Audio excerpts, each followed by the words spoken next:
you've not stuck this part. Okay, yeah, it's stuck. But I have one question. Yes, tell me. Is this light going with my mood board? Yes, of course it is. You just have to like not hide this.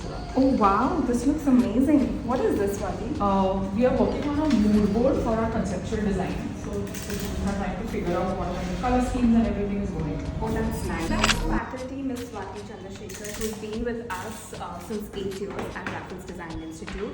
So welcome audience to our third episode of Concept Room, where we deep dive into the creative designs, mindset of young generation. So looking forward and keep watching this space for this episode.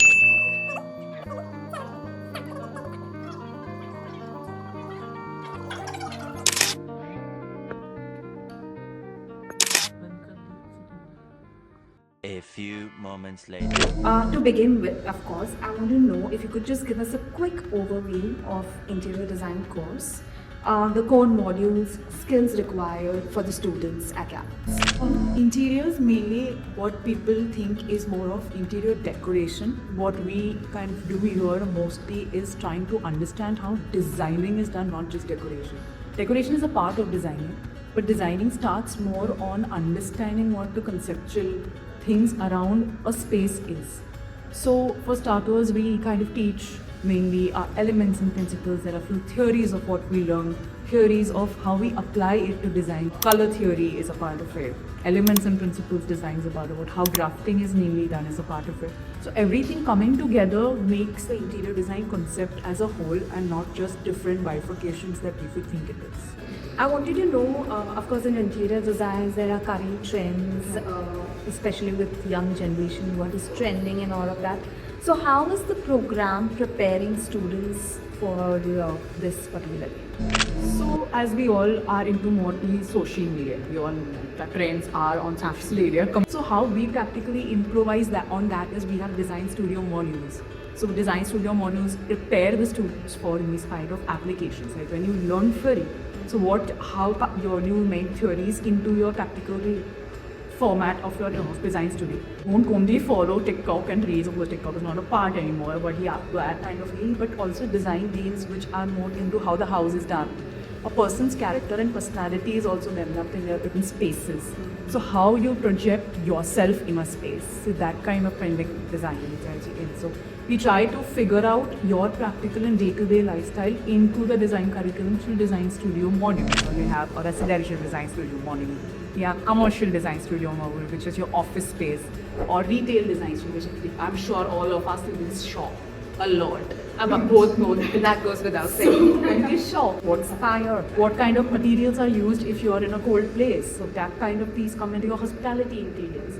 So how do you use that is our practical knowledge from your 30s that we learned previously and apply that into a different country. How students can imply those in the practical world? Yeah. Similar thing, like will you know where you are in a space, like how comfortable you are in a space or something that is not working for you. So you know when it's not working for you and make changes.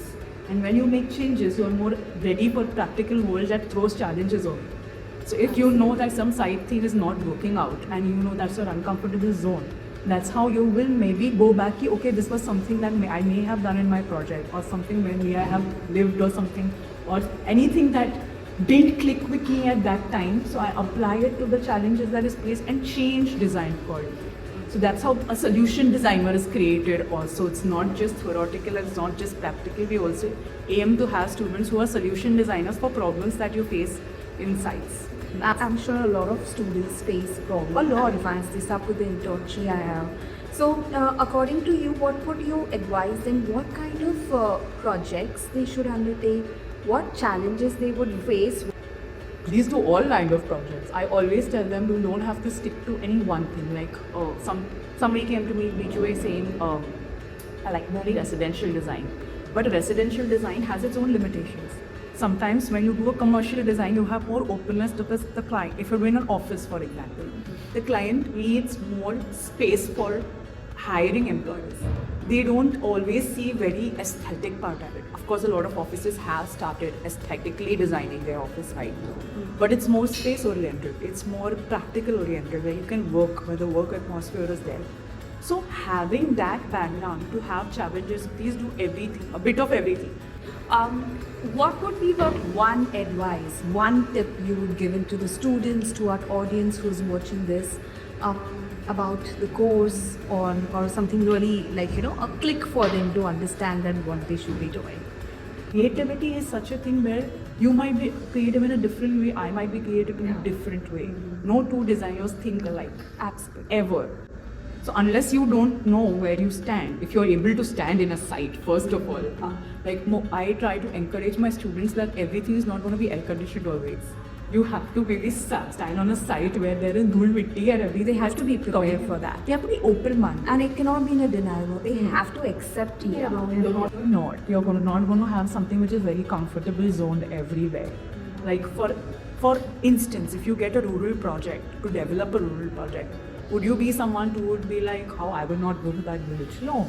I mean, if you are given a choice and given a chance to develop something which is backward or rural, won't you like to bring into the urban area and give them that kind of openness to have something? But are you going to get the same benefits that you were getting back in the urban or city area in that village? No.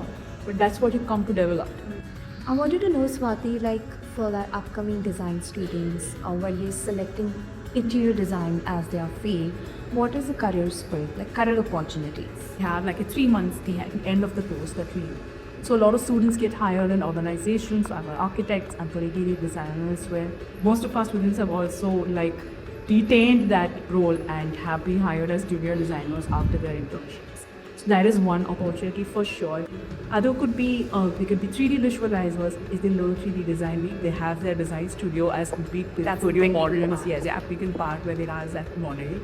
So having a 3D visualizer, because a lot of layman, as we call our clients sometimes, where they don't understand what technical drawings are. They would not understand. For them, it's like, we have given you, this is the space, how would you get it? So they will give you 4 walls where you are doing a drawing, so they won't understand. So 3D vision is very important when you're explaining your design to a client. So 3D visualizing was also something which they can take as a career opportunity because they know these softwares where Illustrator is there, 3D Max is there, Revit is there, SOP softwares that we learn blog to post. So which they can apply and have it as a career opportunity.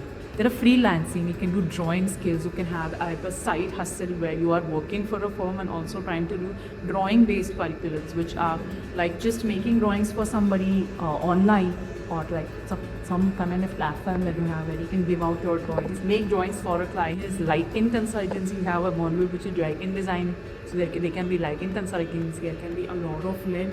And I feel after all this is done, once you know what you want to also have, being an entrepreneur, like opening your own firm and gaining all this knowledge and putting it to application and hiring people under you after a point.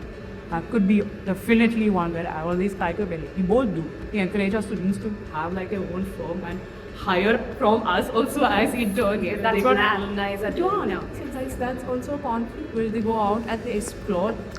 It's all a beautiful career opportunity for every. Great. Thank you so much, Swati, for coming and sharing the SARIC's in-depth knowledge about interior design course. Thank you, audience, for joining us, for watching this space, making the podcast so successful. You got a lot of questions, and this has inspired us rather to have more such common topics related to interior design, related to any design sector. So keep watching this space, and we continue to do so. Thank you.